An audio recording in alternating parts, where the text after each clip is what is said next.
क्या English English English लगा रहा है? 4 साल का था मैं जब मेरे पापा जबलपुर में किसी हलवाई के यहां काम करते थे। खुद तो कभी स्कूल गए नहीं, इसलिए अपनी गांड घिस घिस के मुझको स्कूल में भर्ती करवाया। अब कहने के लिए तो वो इंग्लिश मीडियम स्कूल था, लेकिन साले हमारे टीचर लोग खुद हिंदी में बात करते थे। हमारे स्कूल के लड़के एक दूसरे से यो व्हाट्स अप डॉग ऐसे बात नहीं करते हैं। क्या भौंक रहा है तेरा लंडा आजकल है? ऐसे गले मिलते हैं। किसी तरह रट्टा मार मार के 10th तक पहुंचे तो पता चला कि जिंदगी में सफल होने के लिए एक ही तरीका है और वो है इंजीनियरिंग।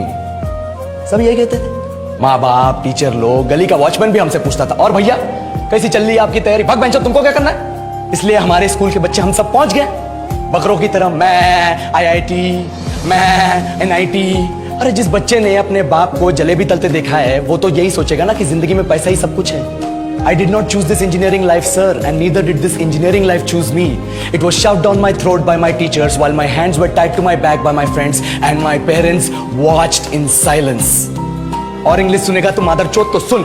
10th के बाद 2 साल लग गए इस कॉलेज में घुसने के लिए, कोचिंग में निकाल दिए। ना कुछ खेले ना कुछ सीखे, और 2 साल बाद जब यहाँ पहुंचे तो पता चला कि बड़े शहरों के कॉन्वेंट स्कूल के पढ़े बच्चे जब अंग्रेजी में बात करते हैं तो मरे हुए फूल भी खिल उठते हैं। आहा, हवा में ऑक्सीजन की मात्रा बढ़ जाती है इनकी अंग्रेजी सुन के। और पूरे कॉलेज की लड़कियां इन इंग्लिश स्पीकिंग लड़कों को अपना जीवनसाथी.com मान चुकी है। तुझे क्या लगता है? मुझे कभी लगा नहीं कि मैं अपनी अंग्रेजी पे काम करूं, अपने पर्सनालिटी पे काम करूं। बहुत लगा। ये चूतिया इंडस वैली सिविलाइजेशन का जो एजुकेशन सिस्टम बिठा के रखे हो, जिसमें हर साल में 10 सब्जेक्ट, हर सब्जेक्ट में theory, practical, viva, lab work, external, internal, majors, minors, assignment, project, thesis, गांड मार के रखी हमारी। महीनों तक नहाना भूल जाते हम लोग और फिर हमारा परसेप्शन बना देते हो कि हम ऐसे ही रहना चाहते हैं। अब इस साल में एक बार कल्चरल फेस्टिवल आता है, एक बार। उसके लिए भी प्रोफेसर से भीख मांगनी पड़ती है। अरे बिना इंग्लिश बोले, बिना लड़कियों से बात किए कौन गांडू रहना चाहता है वैसे?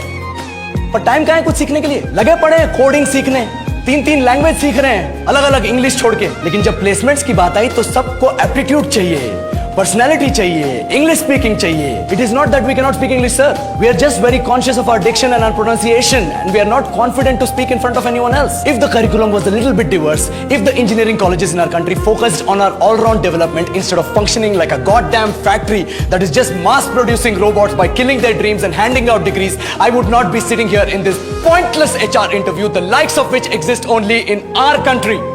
ये लो सर, बोल दिया मैंने 4 और लाइन अंग्रेजी में। अब बताइए, क्या मैं आपके मल्टीनेशनल कंपनी के लायक हूं? Do I have the potential to be a slave of your esteemed organization?